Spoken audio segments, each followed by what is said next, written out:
De nos jours, le verre est omniprésent. On en trouve dans les tables, dans les vases ou encore dans les bouteilles. L'artisanat ancestral du verre a surtout laissé sa place à l'industrie, ce qui a poussé le métier de souffleur de verre dans l'ombre. Ces artistes créent indépendamment divers objets, mais leur production reste inférieure à celle de l'industrie. Comment l'artisanat du verre a pu se développer face aux progrès technologiques et industriels ?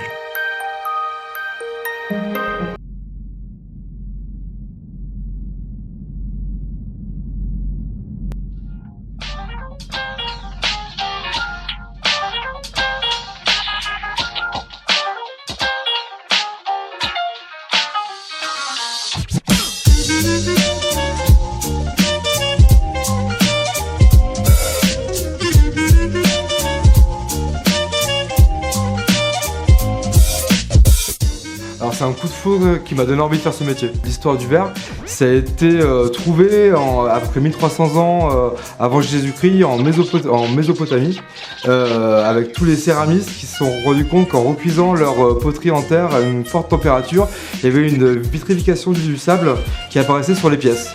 Donc ils se sont dit qu'ils allaient fondre du sable à forte température pour voir ce que ça allait donner. Et ça a donné donc un verre blanc, laiteux, pas vraiment transparent. Voilà. Pour qu'il soit transparent, le verre à la base c'est 80% de silice, auquel on va ajouter plein de composants chimiques, du feldspath, du potassium, de l'antimoine, plein de choses qui vont le rendre fluide, transparent et avec un certain palier de travail qui me donnera le temps de le travailler et de pouvoir façonner mes pièces comme j'en ai envie. Voilà, c'est ensuite après les Romains qui 300 ans après Jésus-Christ ont développé l'industrie du verre avec des outils comme les cannes à souffler, comme les fers pour trancher, les pincettes et plein d'autres outils ancestraux qui n'ont jamais évolué jusqu'à notre ère là maintenant.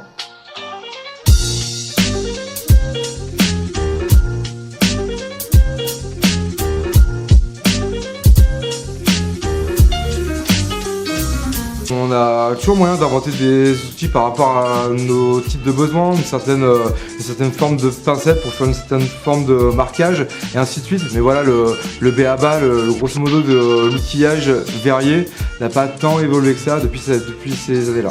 Des charges de production qui sont quand même assez énormes.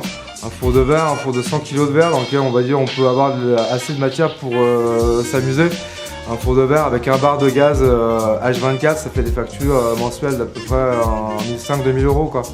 Donc voilà, c'est un art qui coûte beaucoup d'argent. Aujourd'hui, je suis content d'avoir persévéré pendant ces 15 années. Je pense que les gens, à force de voir de la verrerie pas chère et industrielle, ont peut-être perdu un petit peu cette notion de valeur de la matière. Le fait d'y croire a fait un petit peu doubler l'évolution en termes de vente, de prestat. Dans le futur, j'ai envie que les gens arrêtent de se dire « Ah ouais, un souffleur de verre, j'en ai vu un quand j'étais petit, dans le sud et tout ». Je veux que les gens se disent « Ah ouais, un souffleur de verre, ouais, je sais ce que c'est ». Voilà, j'ai envie que les gens connaissent la valeur du métier, la beauté du geste, la valeur des pièces et puis le travail qui est fait, voilà bien sûr. Une pièce qui aurait été faite en une demi-heure ou en 1 heure ou même plus, c'est avant tout pour moi 15 années de brûlures, de coupures, de frustration, de pièces par terre. Enfin voilà, ça a été 15 années de développement, s'en arracher les ongles pour au final arriver à faire ce que je fais là maintenant. Moi j'ai une démarche qui est assez contemporaine, qui est assez design. J'utilise beaucoup de couleurs, beaucoup de décors unis, des pièces avec des formes assez sobres. Donc ouais, je pense pas forcément me démarquer dans le monde du verre et tout, je pense juste en profiter et en faire partie. On travaille une matière qui est vivante, et d'ailleurs on travaille pas le verre, on joue avec. Voilà, la matière bouge pas, la matière danse, donc voilà, on y magnifie un petit peu la matière. Voilà, j'ai persévéré et après après une petite quinzaine d'années d'expérience et tout, je pense maintenant pouvoir un peu atteindre une étape de mon rêve.